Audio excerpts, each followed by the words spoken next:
આપણી સાથે અમિતજી જોડાયેલા છે। અમિતજી, ખાસ કરીને આજે ઓપ્શન રણનીતિ માટે તમારી ક્યાં નજર? ઓપ્શન્સના હિસાબે ભારતી એરટેલ પર ધ્યાન રાખી શકાય। છેલ્લા 4 મહિનાથી અગર આપણે જોઈએ તો એક સ્ટોક થોડો કન્સોલિડેશન બેન્ડમાં છે, પણ આ કન્સોલિડેશન દરમિયાન અગર હું જોઉં તો 1750 1760 જે લેવલ્સ છે એને કન્સિસ્ટન્ટલી હોલ્ડ કર્યા છે ને ગઈકાલે પણ આપણને 1780 ની આસપાસથી એક સારી એવી રિકવરી જોવા મળી હતી।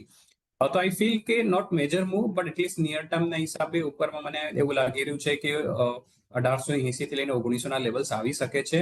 તો એ હિસાબે 1820 નો સ્ટ્રાઇકનો જ કોલ ઓપ્શન ભારતી એરટેલનો બાય કરી શકાય છે। કરંટ માર્કેટ પ્રાઇસ 32-31 ની આસપાસ છે। 15 નો જ ઇનફેક્ટ સ્ટોપ લોસ રાખવો જોઈએ અને અપસાઇડ ટાર્ગેટની અગર આપણે વાત કરીએ તો ઉપરમાં 90 સુધીના ટાર્ગેટ આવી શકે।